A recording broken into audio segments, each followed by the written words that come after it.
Hello my crafty friends, I'm Lesley and thank you so much for checking out my video at Crafty Cards with Lesley. When I get a new stamp, I always like to challenge myself to see how many different ideas I can come up with.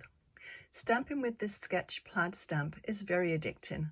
Just by changing the colour combination, you can change a whole look of your card. I'm using the Cheerful Daisy bundle to pair it with the plaid stamp. And who would think that daisies would make such a perfect Christmas card? But just stay tuned and I'll show you how. So this is the one that we're going to be making today. The sketch plaid and then the Cheerful Daisies. Great combination.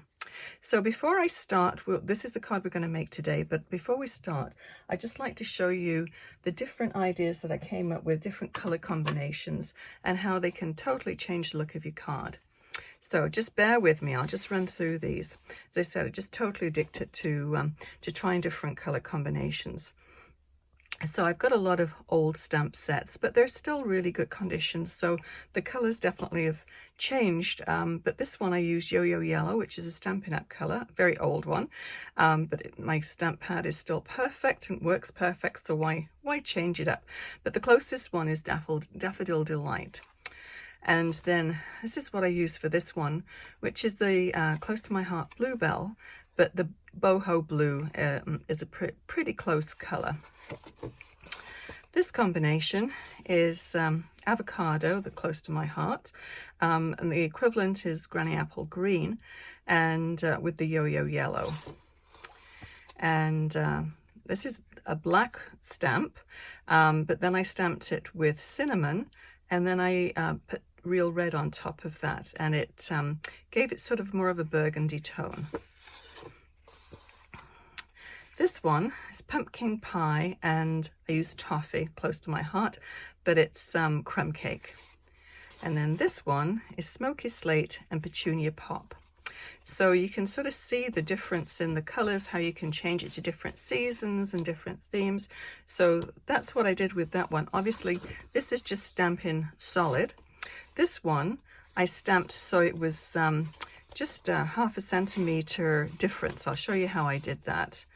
And this one is a full centimeter difference. So you can see that one's much more open and this one is closed.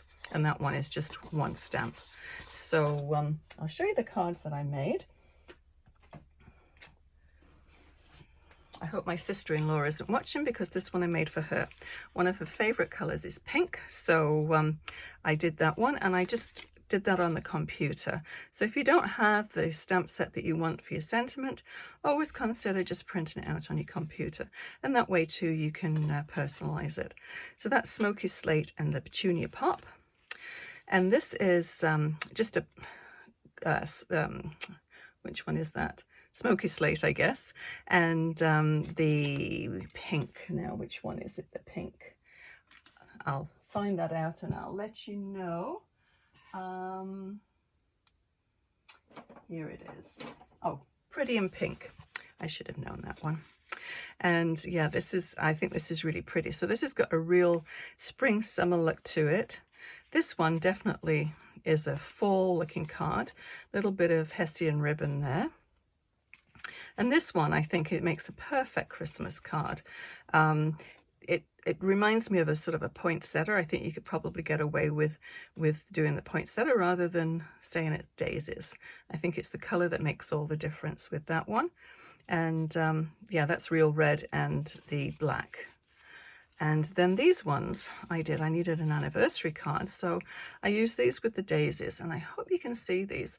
I used some shimmer paper from my stash and I think they just totally different look from those daisies to these daisies. But so it sort of shows you what you can do with just one stamp and die set and then just a background stamp. And that way too you save a huge amount of money on pattern paper. You can make your own. Perfect. Okay, enough chitter chatter and let's get on and make this card. So I've cut a whole pile of things out already, and this stamp set is an old one, Close to My Heart one, and party pennants. So it's a lot of different little sentiments in there, but whatever sentiments you want to use, just go ahead and do that. So I'll try and keep it all in view this time. Change the angle or the height of my camera, so hopefully it works out okay. And this is the Cheerful Daisies set. Lots of lovely stamps in here and great dies. I just love these dies. Just endless possibilities with these ones. Okay, so I have the stamp already in my Stampin' platform, which I certainly recommend that you use for something like this, just because it's a little bit difficult to reposition, I think, if you just use an actual stamp pad with a stamp this size. So let me see if I can just put this in view. Hopefully that's pretty close to being able to see it. And just pop that back down there. So what I'm going to do first of all is to stamp out the background, and we have this one. So as I said, I've got all my pieces all stamped out there. I'll show you how I colored them as well. Okay, so here we go. So what I did on this one, let me just move this. I'll show you that again in a minute, but I just want to make sure you can see what I've done here. This is just a piece of paper, copy paper, and I've got the measurements up on my Stampin' platform here, and I'm sure whatever make, and this is just an inexpensive Stampin' platform, but I think most platforms have some kind of measurements. So what I did here is just put a pencil, just got my ruler, put a pencil mark at 1 centimeter, and so I've got a crisscross there, and then at 2 centimeters.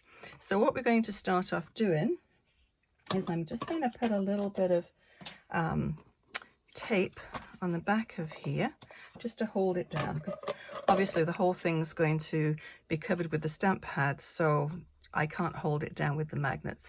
So I'm going to butt that up right and up to that 1 centimeter mark.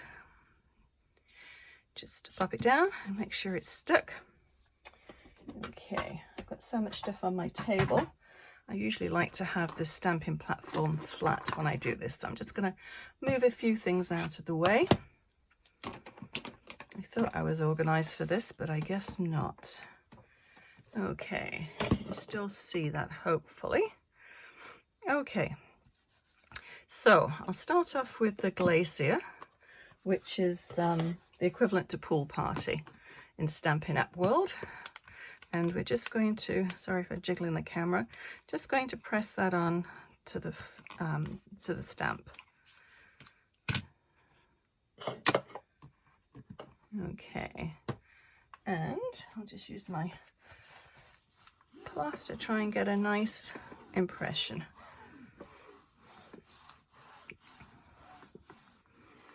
Okay, usually I find I need to do this a couple of times, probably because my ink pad needs to be re-inked as well. Doesn't help. You see what I mean? It would be very, very difficult to line this up if you just used a stamping block, because it's a rubber stamp, so you can't see through it for one.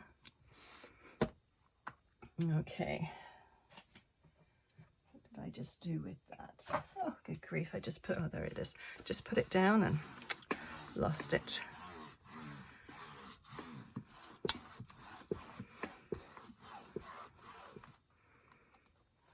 Yes, much better. So, I mean, this looks fine if you just want to do the one color. Perfect. But I like to do the 2 colors. So we'll just pop that up. And then I'm just going to move it down to that 2 centimeter line. And then just line it up so it's nice and straight. And then press it down again. So I'm not going to bother even wiping off my pad for this one, because this is slightly darker. And so I'm not too concerned about transferring the colour from the other one. So this one is Bluebell, close to my heart colour, and the equivalent would be Boho Blue, I believe. But experiment with the different colours. It is very addictive. but it's amazing what you can come up with. And for different cards too, different seasons.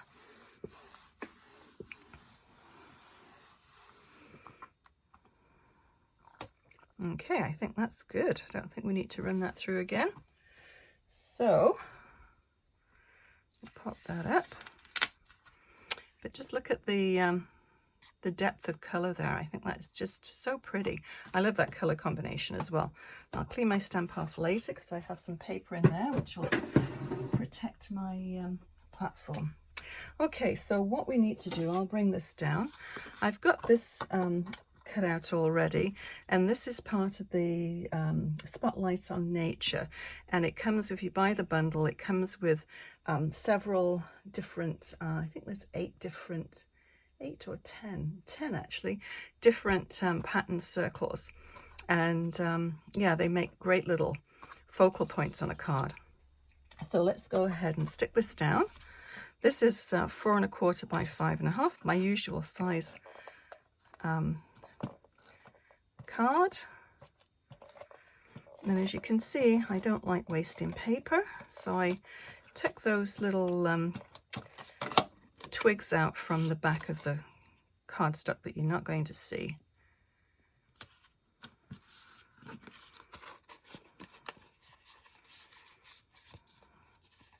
Okay, there's just a little bit of white showing down there. I cut my own card bases, so sometimes they're not perfectly cut, I guess, or folded.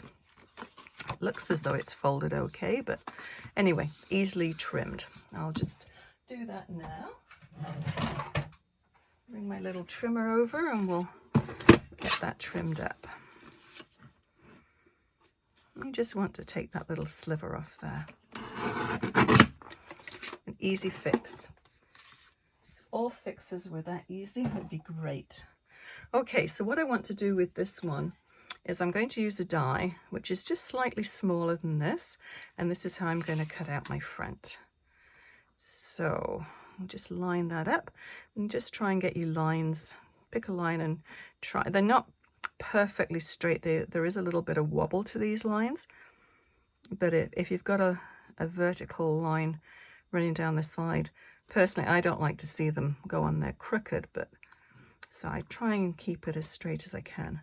And I'm just using washi tape to try and keep it in place while I put it through my machine. So I'll just run this through my Big Shot, which is on my table, so you'll get a little bit of camera wobble probably. Hopefully not too much.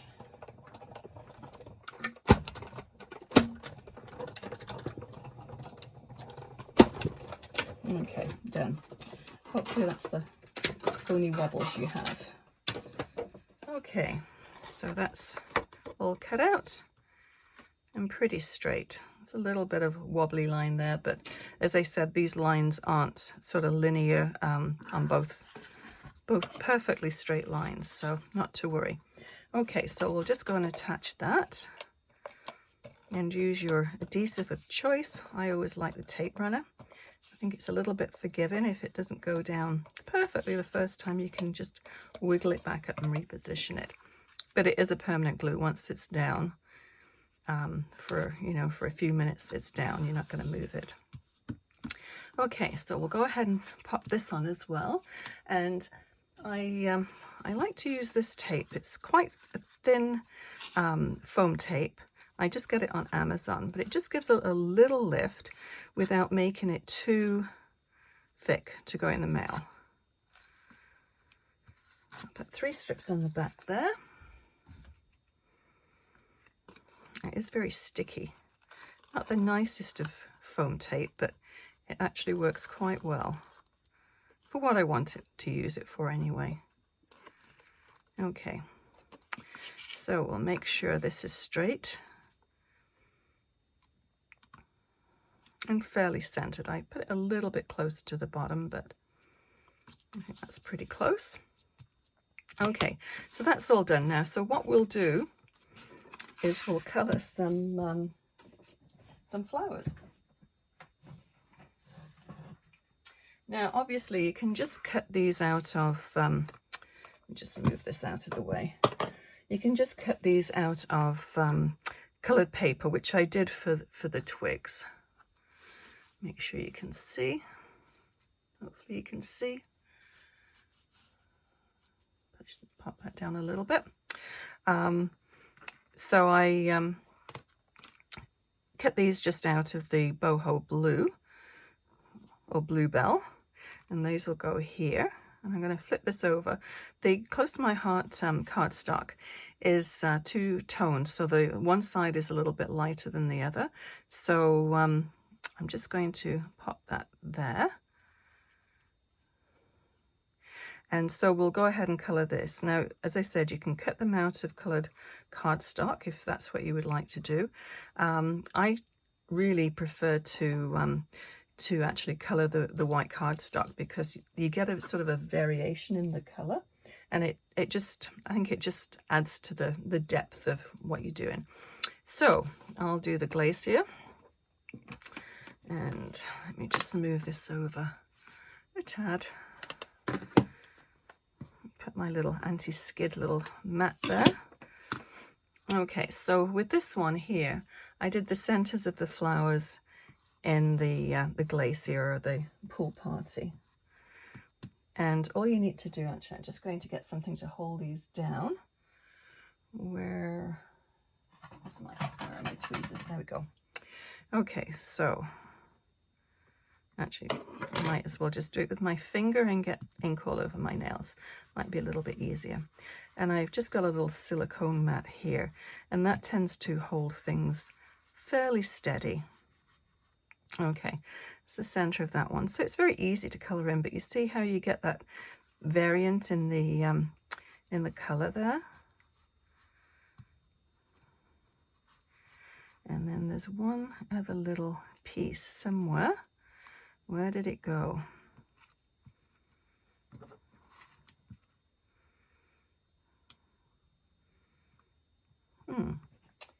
Now, where did it go? Oh, this one came out of one of the other ones. It's blue. Let's just give it a little bit of turquoise, if we can. If not, it'll remain blue. But that's just that little piece here. I don't know. It's gone walkabout. Oh well, not to worry. So even though these are daisies, I think you could, yeah, just like the poinsettia, I think whatever color you color them, that sort of takes on that kind of species of flower. Okay, let's do the Bluebell, or Boho Blue.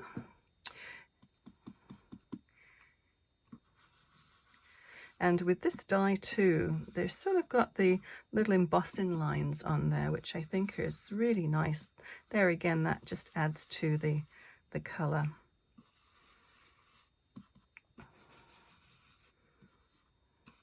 I should say the colour blending.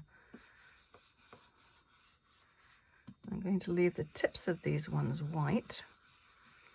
When you look at a flower, it's not just one colour, it's just not one solid colour. There's always a variety of different shades, even if it's, you know, all yellow or whatever, you get different shades of that one colour in with the flower. You know, I'm jiggling the camera again, I can feel it. Sorry.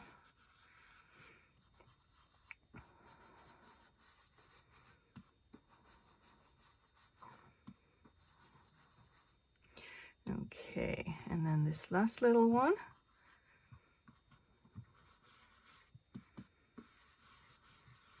I don't know what happened to the center out of the other one. Oh well, I'm sure I'll find it. As soon as I finish this video, it'll show up. That's what usually happens. And I never edit my videos, so what happens, happens. It's just real life, right? Okay, so let us put these together. So, just get my X-Acto knife. I find that works better than just about anything. So what I'm going to do here is just inlay them. and then we'll stick them down. So this little piece here, and then this wrong colored piece here. You can see this one's going to be awkward. Okay, let's just stick those down. So I'm going to, most of these I'm going to 3D with foam dots, but I like to actually stick the inlaid pieces in there to start off with. Yeah, this one is just going to be really awkward, I can see.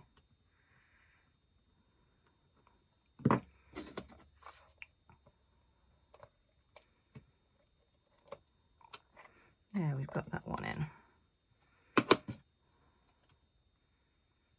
Let's turn that little bit of tape back. I don't want to have that exposed.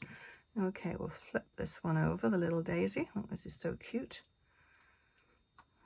And put the center of that one in. And these are very easy to line back up because they've got little notches in the pattern, so you just have to look to see where the little notches are, and then very easy to line up.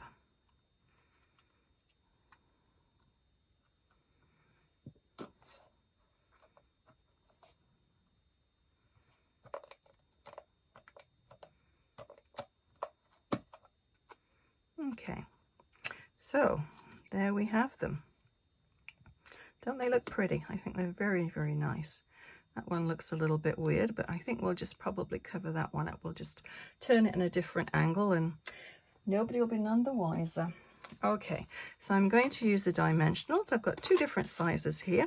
So for the large ones, we'll just pop this on, and just when you do this, just make sure you put your dimensionals over the actual parts that are cut out, and that will help to hold them in place. And we'll just put a little one over that one here. So I think that's all we need. We'll just take the tops, the back ends off, and then stick that one down. So we'll position that one maybe that way, and then we'll put another one over the top. Oh yeah, we need to stick those ones down. So you can use glue, and I think I probably will for this one.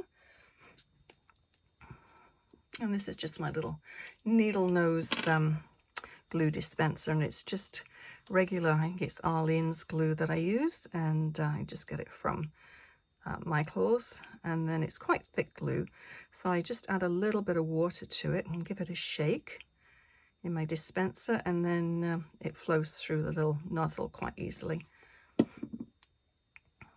Okay, we'll put that round about and put it going over the top there. And I'm not putting any glue right along the bottom there because I think it's quite nice to have part of it sort of sticking up. Adds a little bit of dimension. I'll have this one coming down here.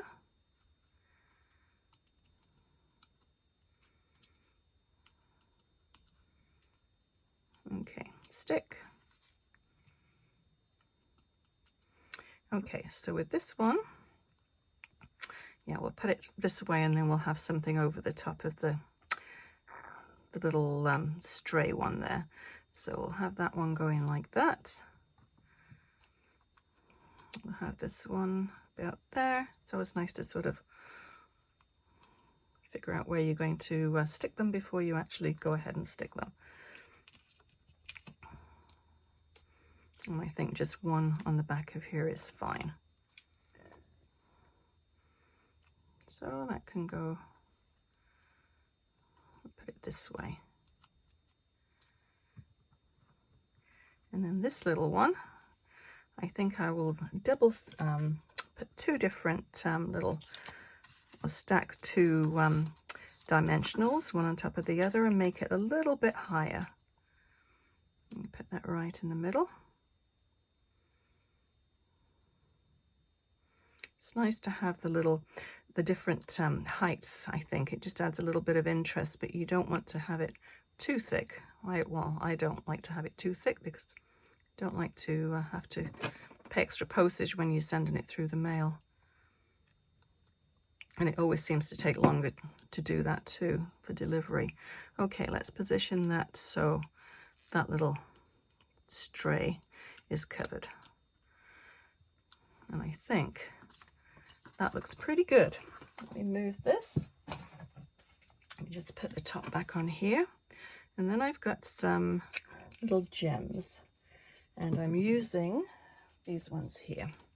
So these ones actually were on the clearance, which was really nice. The adhesive back solid gems. And the blues actually match really nicely with this. So we'll just pop them probably in the same position as we had before. It's 3 different sizes, which is nice. Do we need any more? I don't think so. So yeah, that's our card for today. It's quite a quick one to do once you've got everything punched out. It goes quite quickly. As I said, as you could see, I made quite a lot of different cards, and they all came together quite quickly. See if I can fit them all on the table. So the fall one, the spring summer one, the anytime one, Elaine's, hopefully you don't see that one, and then the Christmas one, which I really like the Christmas one. I think that's so pretty. So yeah, I hope you enjoyed watching that, and I'll list everything that I used for this card, well, for this one, below. And if you like this video, please give it a thumbs up and then consider subscribing. Also, click on the bell icon, and that way you will be notified when I post new videos. Thank you so much for watching, and if you're from Canada, have a very safe and happy Thanksgiving this weekend. We'll see you again soon. Happy crafting. Bye bye.